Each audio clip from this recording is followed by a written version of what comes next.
Hello guys, welcome back to the Beastie Room. Now we're going to have a pairing video today, and we are going to attempt to pair our Poecilotheria metallica, the Gooty Ornamental. Now these can be an awkward spider to do, but they can also be quite an easy spider to do, so there's never a real guarantee on how it's going to go. Needless to say, our male does survive. Stay calm. He does survive. Remember, when we do our pairing videos, if we do a video and our male does not survive, we will always tell you first. We will tell you at this stage in the video that he didn't make it. So always rest assured, if we don't mention it, it means he got out alive and he's living to do another day. And this male definitely is alive. He's going to be going into another female very, very soon. So let's have a look and see how they get on. All right, I'll see you all soon, guys. Well, here we go. Now you can see here we are about to pair. We have introduced our male Poecilotheria metallica, the Gooty Ornamental. Very popular spider in the hobby, and that's the male on the left hand side and the female up on the right. As you can see, they're in a planted enclosure, and this enclosure they are in is a 30 by 30 by 45 Exoterra. Now I like this size enclosure for my pokies, pokies being the all-rounder name really for the Poecilotheria genus. We know them all as pokies. And I do like this size for this particular spider. Now, with this genus of spiders, we have to be careful about how we pair them, how we introduce them. The Metallica are probably one of the easier ones. In terms of the females, can be a little less aggressive towards the males, and I often find with the metallicas that quite often I actually cohabit them. Now, as you can see, we are daytime now. This is middle of the day when this was filmed, and our female is out and about. She often spends her time sitting out, actually sunning herself underneath the light. Now, this brings up another thing where people say that these are very, very light sensitive. I have not found that to be the case. Many of my females actually sit out right underneath the light, getting that little bit of warmth from them lights. Now, as you can see, she's turned around. She knows he's there. See that little dancing she's doing there now? She's quite excited. We're just waiting. There he goes. He's responding now. And you can see there that he starts tapping. Now the Poecilotheria, they actually tap their emboli on the glass, and you can hear it tick tick tick tick tick tick tick tick. It's all the time. They're constantly going. He's also throbbing his body as well, so he's sending out vibrations, and these vibrations carry through the air. And she has got hairs all over her, as do all the spiders, and these hairs can pick up the slightest vibration within the air. And this is how they focus and get through their world. It's how they can negotiate their world. They are so sensitive. And this is something to remember when you're banging your enclosure around or slamming the door shut. You know, it must sound like an absolute earthquake to your spider. So always, always try and be as gentle and as careful and quiet as you can when manoeuvring your enclosures and playing around with them and doing different bits and pieces. And you'll find your spider will respect that, and you will see a lot more of it. Now, as you can see, they've not actually got together just yet. They are literally just sort of getting to know. He's been around, he's moving around, he's looking for the best way in which to approach this female. Now you can see there as well, the doors are closed on this enclosure. Here you go, look. That's got her excited. See how he's tapping on the wood? Tapping away. You'll also see there that our female, she is actually freshly molted, and she is almost like a ghostly white colour. She is absolutely beautiful. Now these are spiders, these females are spiders that I reared from slings. So they've been with us now probably about 8 years or so. And it's incredible to see the colour change in that time. You see there now, look, she's like ghostly white, beautiful. And you see how she's tapping away? He's still a little bit nervous. This is normal. This is very, very normal. You know, don't feel pressured into trying to speed things along. Allow them to do their own thing. Allow them to do everything in their own time. You'll also see there's a mesh roof. All of my exos, pretty much all of them, all carry the mesh roofs. And you'll see, as this video goes along, these spiders make full use of that mesh roof. And they can negotiate it and climb around on it with no ill effect whatsoever. I don't have any problems with these mesh roofs. And I know a lot of people, you know, you go on Facebook and that, people hate them. But in all my years, I've never had any issues, and I find them to be very, very useful, very flexible. Allows me to do a lot of different things. Now here you go. You see how our female, she is stomping and tapping away, very excitable to meet her male. He's starting to get a little bit more confident. You notice with the emboli there, he's tapping away them emboli. He's shaking his body at the same time. You know, he's keen. You can also see there he's a much darker blue than her. Here he goes. Look, you see the emboli on him there? On the end of them pedipalps, you can clearly see them then. Got that beautiful yellow flash on the underside of the front legs there. Very evident when they're upside down or when they go into a threat pose. Now here she goes. Look, she's making use of that mesh roof. And you see how she flicked herself around and see how she's moving around?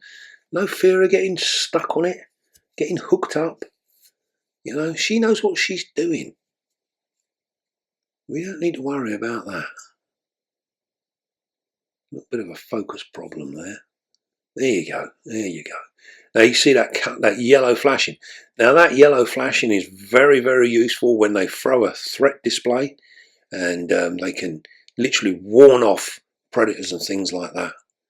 And it's really quite shocking when you see it. It's a beautiful yellow, absolutely beautiful. You see how she's webbed up part of that plant as well, some of that leaf. That leaf will eventually die if it's left in that condition. Sometimes I clean the web off of them, and she'll re-web it, and then I clean it again, you know, and eventually, if I keep cleaning it, she'll give up, she'll stop, and then she'll web somewhere else instead.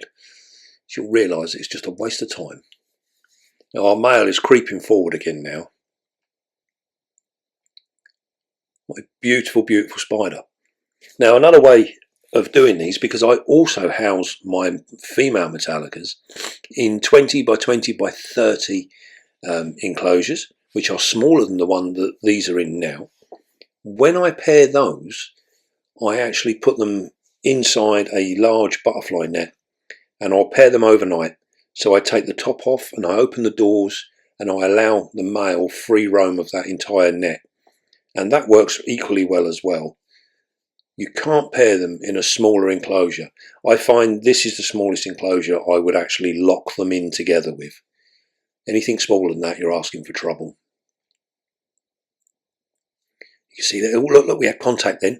See how that's fired her up? But this is not aggression we're seeing. This is excitement. Look at him. He's making use of that mesh. It's amazing how well they negotiate it, how they climb around it. It's fantastic. And it also actually creates a completely different noise to the tapping when he's tapping away. Very, very cool. Unfortunately, my mic isn't strong enough to pick it up. You see how she taps as well. Now with the Poecilotheria, their courtship can be rather long. And it can go on for many, many hours. And this is another reason why I tend to cohabit these guys, because it just goes on and on and on.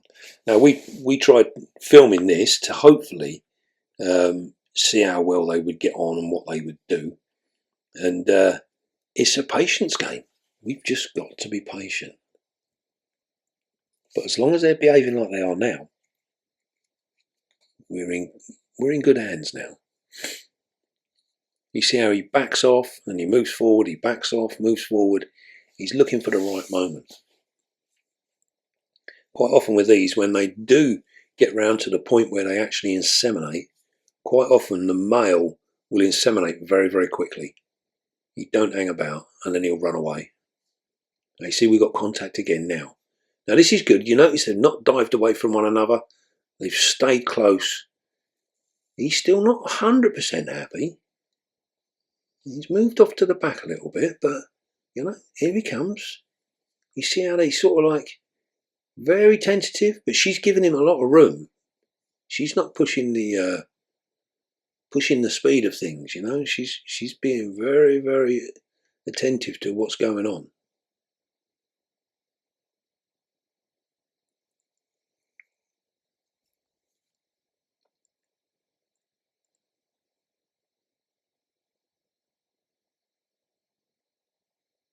It's fabulous how they continuously talk to one another all the way through. And it does make me wonder, if these were actually wild up a tree, how much of that tree would they actually use within the courtship? You know, how far away will he go? Because she wouldn't venture far from her resting place. She would stay relatively close. So it would be interesting to see just how far away he would actually move.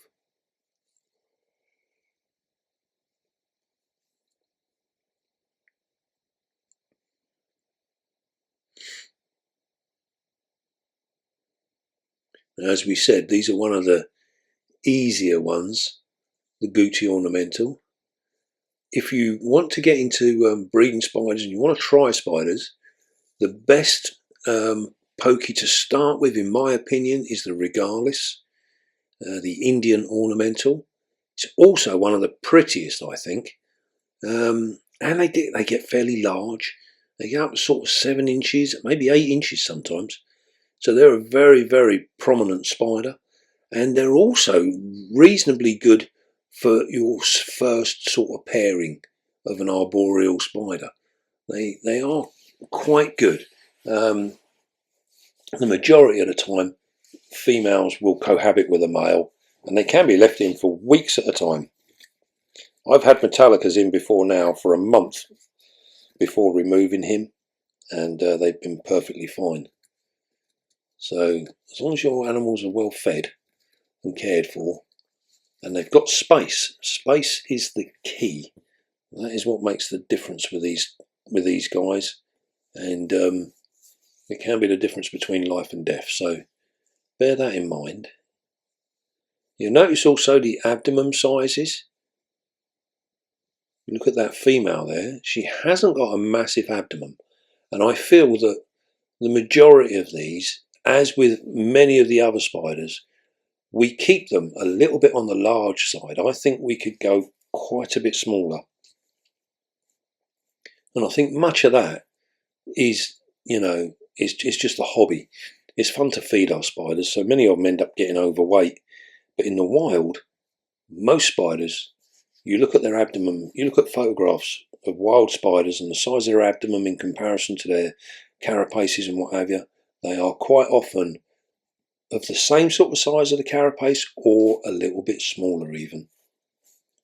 So again, another thing to think about, especially if you want to start trying to breed your spiders, because it's all these things that will actually make the difference between success and failure.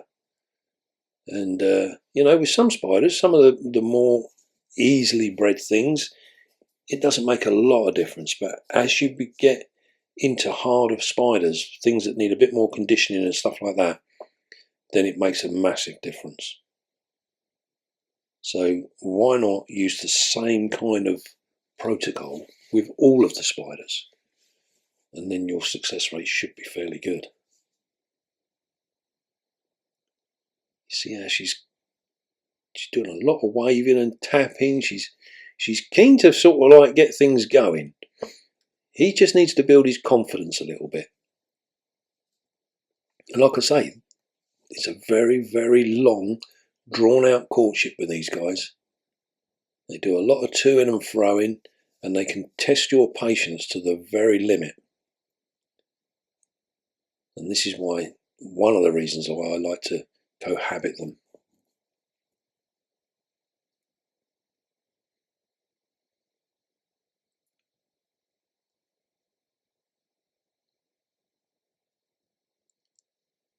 You see that constant communication.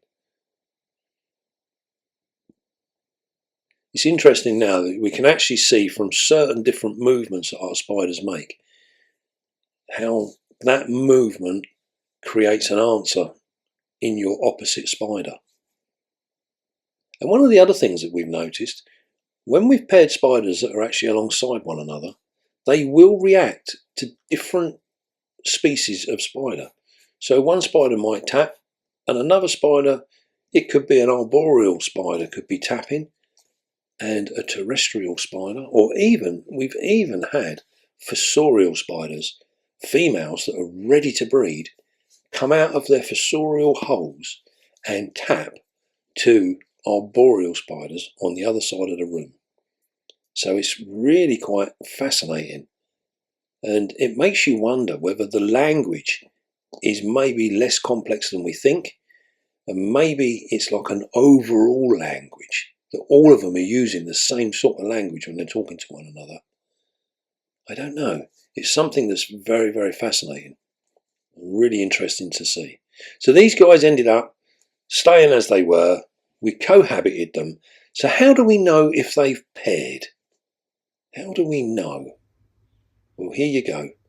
Here's our male in the same enclosure a day later. And he's there making his sperm web. And this is how we know he has inseminated that female. We often get asked, how do you know? When you're cohabiting them, you don't see anything going on. How do we know? This is how we know. He makes his sperm web. He will load up his pedipalps again, ready for the next time. And yeah, they only do this when they've actually copulated and they've used their emboli and they've inseminated a female. So if he hadn't have inseminated her, he wouldn't be making a sperm web. And it's very obvious, the sperm web. Again, you can see it often in the corner, and this is what they do. Absolutely outstanding. Well, what did you think? Not the easiest this time round. Now, one of the things I will say, with the Poecilotheria, the pokies as we affectionately know them as, the pokies, that's the whole group of Poecilotheria, they vary very, very much in how they behave when it comes to pairing. And I found the metallica to be relatively easygoing. They're not too bad. The females, if conditioned well, are not too bad. Some of the others, the ornatas, they can be a little bit quick to grab a male. So some of them are good, some of them are bad, but there's no real hard and fast rule with this group of spiders. They're all very, very much individuals. We have got one female metallica, and she is an absolute demon. She just comes tearing out, and she'll chase her male around. She's very, very hard on the males. Now, as you saw there, our male come in, he was tapping away immediately. That tap, tap, tap, tap, tap, tap. An interesting thing there, I think we mentioned it in the video, we have had females react to other males tapping in the room that are not of the same genus. We've had, we've had brachy males tapping, and we've had pokey females responding. Very, very strange. So it makes you wonder whether there is an overall language that they're all using in the same sort of thing, rather than it being a species-specific language. It's very, very interesting. And I think there's just going to be an awful lot of work needs to be done to try and ascertain how that actually works. But as you saw there, our male, he was taking no chances. He came in close a couple of times, made contact, weren't quite happy, moved away. They went on and on and on and on and on like this for a good few hours. So it was decided in the end that we would leave him to cohabit with that female. And he is in fact still in there with her now. So with them, we can leave them like that, and they cohabit really, really well. And as we saw on the video, because we don't get to see an absolute pairing, we don't get to see an insemination, many people ask, well, how do you know that they've paired? And as we've shown in the video at the end, our male produced a sperm web in the enclosure and he was reloading his pedipalps. Now, that means that he has inseminated that female. So that is all well and good. So what we do then is we allow him to load up his pedipalps. Sometimes we will try and feed them. We will tongue feed them individually, so they both get a meal. We'll make sure they've got water, and then we leave them to it. Once he is completely loaded, if he doesn't tear that web down, I will then go in and remove it all myself, and I will tear it down. The reason I tear it down is because now I want him to pair a second time. So if I see him making another sperm web, or I see the remains of another sperm web, I know he's done his job. And then it's time for him to be removed, put back into his own enclosure, allowed to make another sperm web, and then he can go on to the next female. And that is how we work it. And it seems to work really, really well. Now, with the metallicas, the Gooties, we've bred them a number of times in the past, and we've been very successful with them. One thing that we've not managed to do is find out the trigger point for getting them to drop a sack. So we've had them where I've flooded them out and they've dropped a sack. We've had them where I've kept them dry and they've dropped a sack. And they've done it in the same time frames. So we're still not sure exactly what it is that gets our spiders to actually drop. We're still not nailed that just yet. There's lots of theories and different ways of trying to do it. And they're all worth a go if we can work out the exact way about how we're going to do it. But, so, we're still a little bit hit and miss. We still get spiders that we paired and they molt out. And we had some actually that recently where they were absolutely huge. And I really thought any time now they're going to drop a sack. And they didn't. They molted out instead. Very frustrating. But this is the fun of pairing our spiders, breeding spiders in general. It's not an absolute given that it's going to work. There's many hurdles along the way. But we keep going on. We keep pushing forward and keep seeing what we can do. So I hope you enjoyed that video. We know that he's inseminated her, and we're now fingers crossed. Hopefully he'll do it again, and then we will then label that, put the dates down on the enclosure, and we will just sit back and wait now and see what happens, and see if we can't get her to produce a sack within the next sort of 3 or 4 months would be nice. But generally these guys are taking 6 months or more. So if we can get them to drop a bit earlier, maybe that's the key. We'll see. Right then. Well, I hope you enjoyed that video. Don't forget, please hit the like button. It really, really does help. Give us a thumbs up if you liked it. Leave your comments. If anyone's got any ideas or bred these spiders and they've had regular success, let us know what you've been doing. You know, let's share the love and see if we can't all breed a few more. It'd be a marvellous thing. Right then, don't forget, be calm, be gentle, and love your spider. And I'll see you all soon, guys.